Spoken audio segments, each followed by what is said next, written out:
You don't have to sort of produce like a like for like of your lecture material for these screencasts. Rethink the structure of it. Where have you got natural breaks, perhaps where you were doing other activities in your lectures, whether you have small breakout group opportunities or you were taking questions or doing little bits of voting, and use those as the natural breaks you would perhaps for a screencast as well.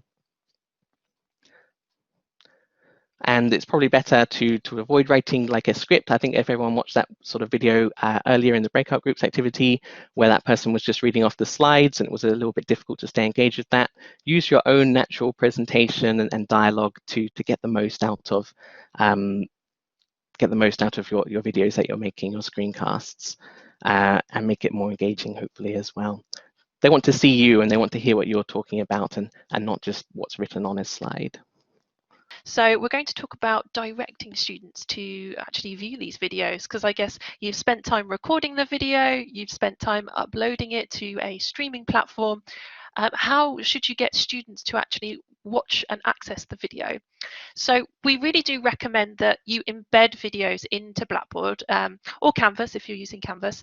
It just means that students can see the video in the context of their other learning materials and are perhaps more likely to understand why that video is there and what it relates to in the course.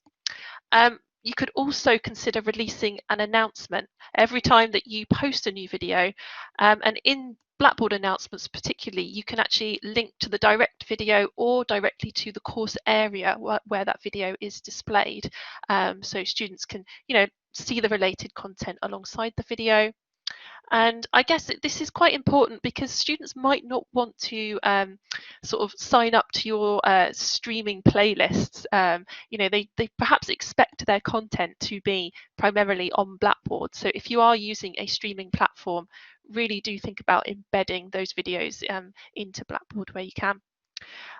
If you have quite a few videos in your module and they're located in different folders throughout the Blackboard course, consider creating a playlist in your streaming platform so that students can quickly move between videos when they're revising and recapping on content, and perhaps place a link to that playlist somewhere quite prominently in the course, so they're getting the option there. They can see things in Blackboard or they can skip to a playlist. And actually, when you've got a playlist and students can see the upcoming video, that can be quite motivating to get them to watch on or skip ahead.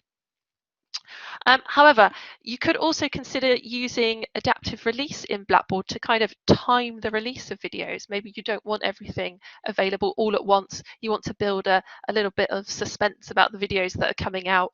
So using adaptive release in Blackboard, where you automate the release of videos over time, that could be an idea as well. So just some quick ideas there.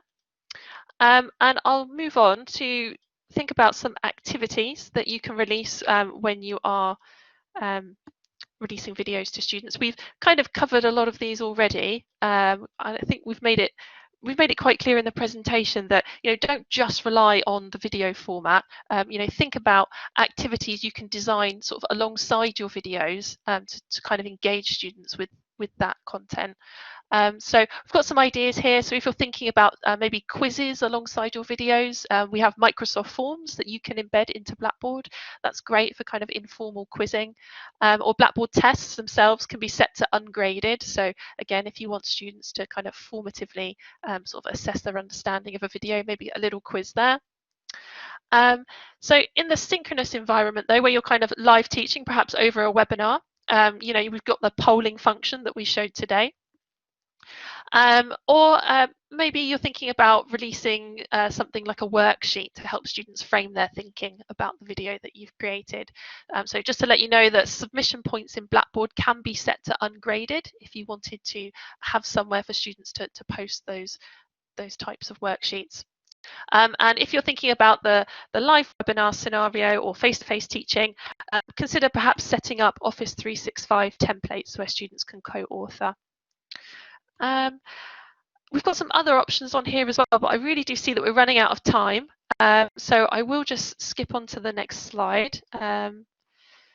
So I want to leave you with a thought about using screencasts looking towards the autumn term and beyond. So as we know, online really will play an important role in the autumn term. But however, you will have some students on campus and some students studying just completely remotely. It really does present some interesting considerations about how to best structure and make use of content in teaching delivery. It really is an unprecedented situation. We're all learning and upskilling at a really fast pace. So in this scenario, asynchronous formats really will offer greater flexibility than live teaching sessions. So I know that something kind of came up in the chat earlier on. So just to point that out. So we're advising here against kind of over reliance on recorded video content. It's just one way to approach delivery. We've not advised you to use screencasts for all your content delivery. You probably wouldn't want to anyway. It's just one way you can do it as part of a mix of approaches. It's far more engaging for students, in fact, if there are arranged content formats. So think about maybe reading lists, lecture notes, websites, podcasts, as well as other video sources in courses. So speaking of other video sources, I'll just draw your attention to 2 university sources that might save you time rather than making a screencast from scratch. You might have heard of Bob before. It stands for Box of Broadcasts. So this is available for making playlists and clip compilations. You can clip sections of radio programs and on-demand TV. And there's also an archive, 75 years worth of archive material there. And it all includes subtitles and embed code. So that's a really nice resource. LinkedIn Learning is another university source as well.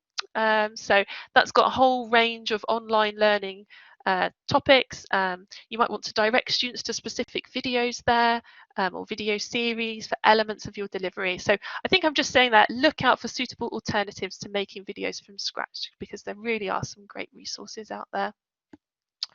And just on a final note, there really is a lot of great screencasting practice already happening at the university. We've got lots of case studies where academics have used this successfully already with their students. So if you're looking for inspiration, have a look at the TNL Exchange website. We'll paste the link in our follow-up email. This is where colleagues share their experiences using the tools with their students. And